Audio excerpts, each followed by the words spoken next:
वाहिगुरु जी का खालसा वाहिगुरु जी की फतेह। आप जी देख रहे हो फतेह टीवी ते प्रोग्राम खूब तेरी पगड़ी, जिस विच असीं अज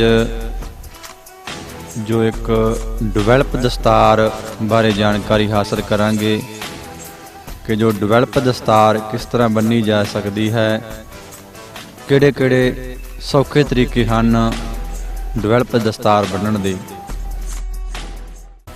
सब तो पहला असीं पूनी करनी है। ऊनी दा एक कपड़ा कन्नी फड़ के दो लड़ जोड़ने हैं और दोने लड़ विचकार रखने हैं। विचकार रख के दोने पासे तो लड़ सुटने हैं और इस तरह दोने पासे तो लड़ आपस में जोड़ देने हैं।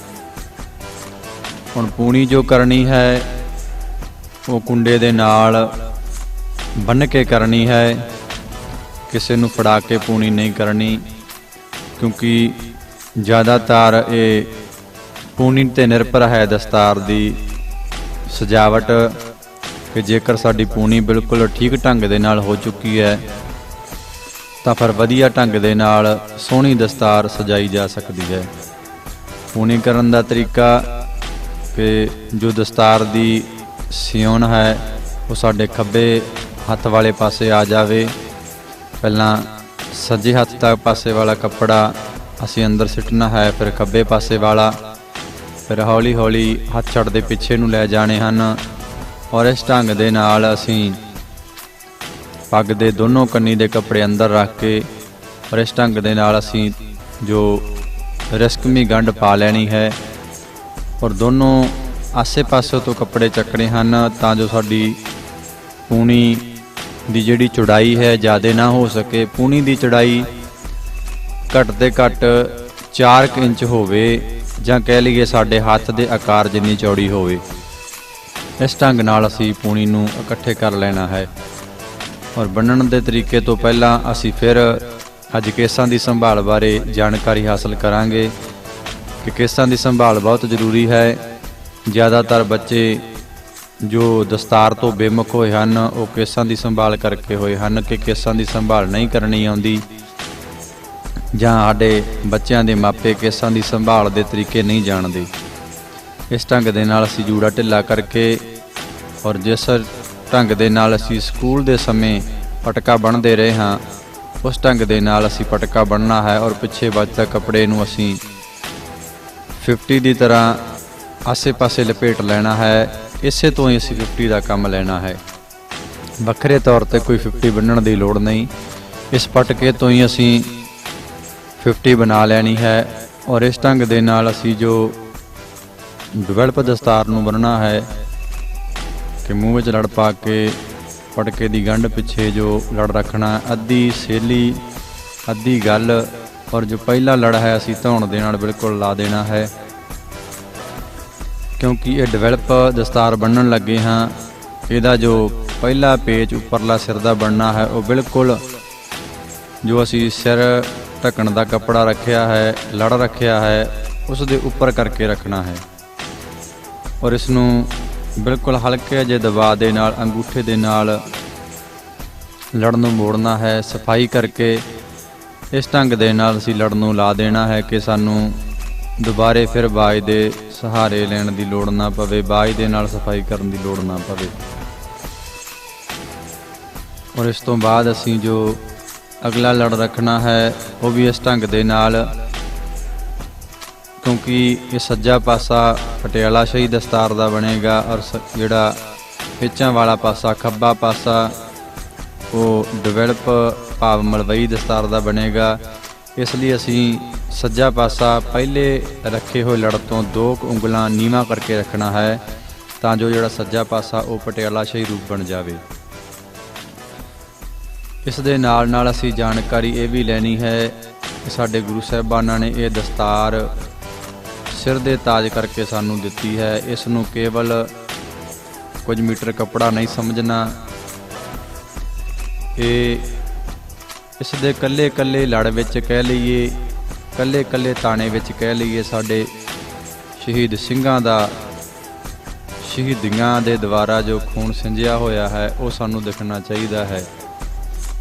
ਇਸ ਤੋਂ ਅੱਗੇ ਜੋ ਅਸੀਂ ਤੀਸਰਾ ਲੜ ਰੱਖਣਾ ਹੈ ਉਸ ਨੂੰ ਫਿਰ ਅਸੀਂ 2 ਉਂਗਲਾਂ ਉਸ ਦੇ ਨਾਲੋਂ ਡਿਫਰੈਂਸ ਪਾ ਕੇ ਥੱਲੇ ਕਰ ਦੇਣਾ ਹੈ ਔਰ ਇਧਰਲੇ ਪਾਸੇ ਉਹ ਚੌਥਾ ਲੜ ਬਣ ਜਾਵੇਗਾ। ਇਸ ਤੋਂ ਅੱਗੇ ਫਿਰ ਕਿਉਂਕਿ ਸੱਜਾ ਪਾਸਾ ਅਸੀਂ ਵਾਰ-ਵਾਰ ਦੱਸ ਰਹੇ ਹਾਂ, ਇਸ ਦਸਤਾਰ ਦਾ ਪਟਿਆਲਾ ਸ਼ਾਹੀ ਰੂਪ ਬਣੇਗਾ ਔਰ ਜੋ ਪੇਚਾਂ ਵਾਲਾ ਪਾਸਾ ਇਸ ਦਾ ਮਲਵਈ ਦਸਤਾਰ ਦਾ ਹੋਵੇਗਾ। ਇਸ ਲਈ ਇਸ ਨੂੰ ਅਸੀਂ ਡਿਵੈਲਪ ਦਸਤਾਰ ਦਾ ਨਾਮ ਦਿੱਤਾ ਹੈ। ਇਸ ਢੰਗ ਦੇ ਨਾਲ ਅੰਗੂਠੇ ਦੇ ਨਾਲ ਮੋੜ ਕੇ ਸਫਾਈ ਵਾਲਾ ਕੱਪੜਾ ਖਿੱਚ ਕੇ ਔਰ ਜਿਸ ਤਰ੍ਹਾਂ ਅਸੀਂ ਮਲਵਈ ਦਸਤਾਰ ਬਣਦੇ ਹਾਂ, ਚੌਥੇ ਲੜ ਨੂੰ ਅਸੀਂ ਉੱਪਰ ਨੂੰ ਚੱਕ ਕੇ ਰੱਖਿਆ ਔਰ ਉਸ ਦੇ ਨਾਲ ਜੋ ਪੰਜਵਾਂ ਲੜ ਹੈ ਇਹਦੇ ਬਰਾਬਰ ਕਰਕੇ ਔਰ ਸੱਜਾ ਪਾਸਾ ਬਿਲਕੁਲ ਦੇਖੋ ਪਟਿਆਲਾ ਸ਼ਾਹੀ ਦਾ ਰੂਪ ਬਣ ਗਿਆ ਹੈ।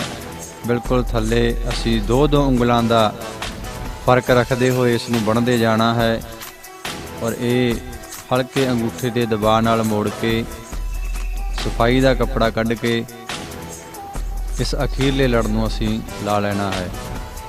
ਡਿਵੈਲਪ ਦਸਤਾਰ ਬਣ ਜਾਣ 'ਤੇ ਅਸੀਂ ਅਖੀਰਲਾ ਲੜ ਲਾਉਣ ਤੋਂ ਪਹਿਲਾਂ ਮੂੰਹ ਦੇ ਵਿੱਚੋਂ ਕੱਪੜਾ ਕੱਢ ਕੇ ਅਸੀਂ ਪਿੱਛੇ ਪੱਗ ਦੇ ਜਿੱਥੇ ਅਸੀਂ ਅਖੀਰਲਾ ਲੜ ਲਗਾਉਂਦੇ ਹਾਂ ਉੱਥੇ ਲਾ ਲੈਣਾ ਹੈ। ਫਿਰ ਬਾਜ ਦੇ ਸਹਾਰੇ ਦੇ ਨਾਲ ਇਸ ਦੀ ਸਫਾਈ ਕਰਨੀ ਹੈ। ਪੇਚਾਂ ਦੇ ਵਿੱਚ ਜੇ ਕੋਈ ਆਪ ਜੀ ਨੂੰ ਥੋੜ੍ਹਾ ਬਹੁਤ ਲੱਗਦਾ ਹੈ ਕਿ ਇਸ ਦੀ ਸਫਾਈ ਹੋਣ ਵਾਲੀ ਹੈ, ਇਸ ਪੇਜ ਵਿੱਚ ਵਲ ਹਨ, ਅਸੀਂ ਬਾਜ ਦੇ ਨਾਲ ਇਸ ਢੰਗ ਦੇ ਨਾਲ, ਕਿਉਂਕਿ ਅਸੀਂ ਨਾਲ ਬਾਜ ਫੇਰਨ ਦਾ ਤਰੀਕਾ ਵੀ ਦੱਸਿਆ ਹੈ ਕਿ ਜਿਸ ਪਾਸੇ ਨੂੰ ਅਸੀਂ ਪੇਚ ਦੀ ਸਫਾਈ ਕਰਨੀ ਹੈ ਉਸ ਪਾਸੇ ਨੂੰ ਜੋ ਬਾਜ ਦਾ ਤਿਰਛਮਾ ਪਾਸਾ ਹੋਣਾ ਚਾਹੀਦਾ ਹੈ, ਭਾਵ ਕਿ ਉਸ ਪਾਸੇ ਨੂੰ ਅਸੀਂ ਬਾਜ ਨੂੰ ਖਿੱਚ ਕੇ ਲੈ ਕੇ ਜਾਣਾ ਹੈ। ਇਸੇ ਢੰਗ ਨਾਲ ਅਸੀਂ ਉੱਪਰਲੇ ਪੇਚਾਂ ਦੀ ਸਫਾਈ ਵੀ ਸ਼ੀਸ਼ੇ ਦੇ ਆਸਰੇ ਨਾਲ ਕਰ ਲੈਣੀ ਹੈ। ਬਾਜ ਨਾਲ ਫਿਰ ਕੇ ਪੂਰੀ ਤਰ੍ਹਾਂ ਸਾਫ਼ ਦਸਤਾਰ ਕਰ ਲੈਣੀ ਹੈ। ਇਹ ਜੋ ਡਿਵੈਲਪ ਦਸਤਾਰ ਅਸੀਂ ਬਣ ਰਹੇ ਹਾਂ ਇਹਦਾ ਅਖੀਰਲਾ ਲੜ ਬਹੁਤਾ ਜ਼ਿਆਦਾ ਚੌੜਾਈ ਵਾਲਾ ਨਹੀਂ ਲੱਗੇਗਾ ਜਿਸ ਤਰ੍ਹਾਂ ਮਲਵਈ ਦਸਤਾਰ ਦਾ ਲਾਉਂਦੇ ਹਾਂ। ਇਸ ਦਾ ਲੜ ਜਿਸ ਤਰ੍ਹਾਂ ਅਸੀਂ ਪਟਿਆਲਾ ਸ਼ਾਹੀ ਦਸਤਾਰ ਦਾ ਲਾਉਂਦੇ ਹਾਂ ਉਸ ਢੰਗ ਦਾ ਬਹੁਤ ਹੀ ਬਰੀਕ ਲੱਗੇਗਾ। ਬਰੀਕ ਤੋਂ ਭਾਵ ਇਹਦਾ ਆਕਾਰ ਚੌੜਾ ਨਹੀਂ ਹੋਵੇਗਾ। ਇੱਕ ਲੜ ਨੂੰ ਥੱਲੇ ਲਾ ਕੇ ਉਸ ਨੂੰ ਥੋੜ੍ਹਾ ਜਿਹਾ ਅਸੀਂ ਫੋਲਡ ਕਰ ਲੈਣਾ ਹੈ ਔਰ ਇਸ ਦੇ ਵਿੱਚ ਸਾਨੂੰ ਕੋਈ ਪੱਗ ਪਿੰਨ ਲਾਉਣ ਦੀ ਜ਼ਰੂਰਤ ਨਹੀਂ, ਕਿਉਂਕਿ ਜਿਹੜਾ ਲੜ ਥੱਲੋਂ ਉੱਪਰ ਨੂੰ ਜਾਂਦਾ ਹੋਵੇ ਉਸ ਨੂੰ ਪੱਗ ਪਿੰਨ ਲਾਉਣ ਦੀ ਜ਼ਰੂਰਤ ਨਹੀਂ ਪੈਂਦੀ। ਉਸ ਨੂੰ ਕੇਵਲ ਇਸ ਤਰ੍ਹਾਂ ਫੋਲਡ ਕਰਕੇ ਲੜ ਨੂੰ ਮੋੜ ਕੇ ਲਾ ਦੇਣਾ ਹੈ ਔਰ ਇਸ ਢੰਗ ਨਾਲ ਪੂਰਾ ਖਿੱਚ ਕੇ ਲਾਉਣਾ ਹੈ ਕਿ ਇਹ ਢਿੱਲਾ ਨਾ ਹੋ ਜਾਵੇ। ਇਹ ਦੇਖੋ ਸਾਹਮਣੇ ਤੋਂ ਹੁਣ ਸਾਨੂੰ ਇਹ ਬਿਲਕੁਲ ਡਿਵੈਲਪ ਦਸਤਾਰ ਲੱਗ ਰਹੀ ਹੈ ਕਿ ਇੱਕ ਪਾਸਾ ਇਸ ਦਾ ਪਟਿਆਲਾ ਸ਼ਾਹੀ ਔਰ ਦੂਸਰਾ ਜੋ ਮਲਵਈ ਦਸਤਾਰ ਦਾ ਹੈ।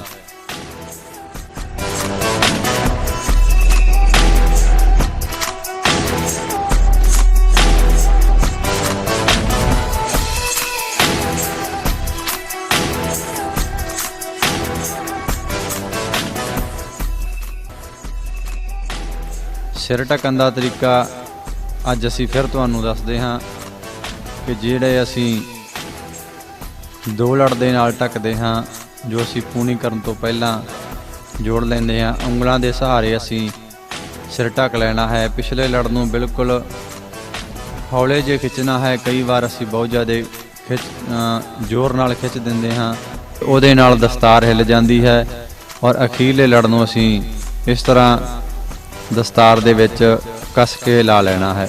ਔਰ ਇਹ ਸੀ ਜੋ ਅੱਜ ਦੀ ਡਿਵੈਲਪ ਦਸਤਾਰ।